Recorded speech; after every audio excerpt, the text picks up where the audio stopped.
Hi, welcome to my channel Andhra వంటలు. నేను మీ జ్యోతిని మాట్లాడుతున్నానండి. చిక్కుడుకాయ మసాలా అయితే చేస్తున్నానండి. పెద్ద చిక్కుళ్ళు, కరికేది పెద్ద చిక్కుళ్ళు తీసుకున్నానండి. ఎన్ని శుభ్రంగా గొలుసుకొని పురుగు ఇట్లా ఏమన్నా ఉన్నాయో చూసుకొని శుభ్రంగా కడిగి ఒక స్పూన్ అయితే సాల్ట్ వేసి ఉడికించుకుంటున్నానండి. ఈ టమాటాలు ఉల్లిపాయలు కట్ చేసుకున్నాం కదండి, తాలింపు పెట్టుకుంటున్నాను. 2 ఎండుమిరపకాయలు తాలింపు గింజలు వేసి వేద్దామండి.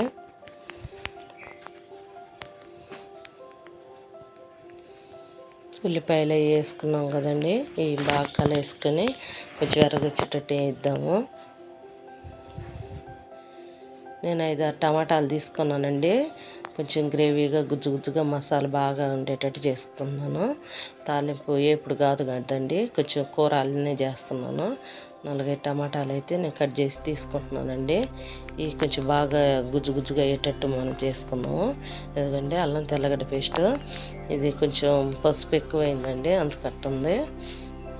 1 స్పూన్ వేసుకున్నాను.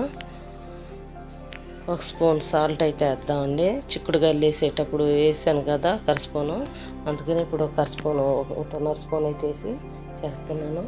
1 స్పూన్ పసుపు వేసాను కదా, ఇవంతా మెత్తగా అయ్యేటట్టు గుజ్జుగా అయ్యేటట్టు చేసుకున్నాము. కొంచెం కారం కూడా వేసి ఒకసారి, ఇదిగండి కారం. ఈ స్పూన్ కూడా చిన్నదేనండి, 1 స్పూన్ వేసి కొంచెం వేసాను, అంతకన్నా ఎక్కువ వేయటం లేదు. కూర చూస్తుంటేనే ఎర్రగా అనిపిస్తుంది కదా, చిక్కుడుకాయలు కదండి, కారంగా అవసరం లేదు అంత కారంగా. ధనియాల పొడి కూడా ఇప్పుడు వేస్తున్నానండి.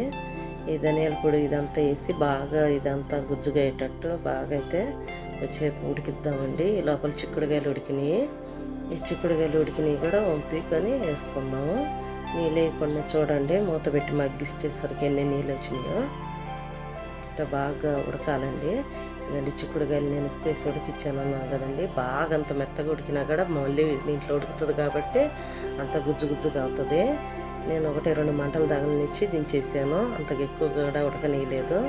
ఎక్కువసేపు ఉడికిస్తే అంత గుజ్జుగా అయ్యి అంత పీసు నారగా వచ్చిద్దండి. నేను 1 గ్లాసు నీళ్ళు కూడా వేసుకున్నానండి, కొంచెం ఇట్లా ఉండాలని పులుసుగా.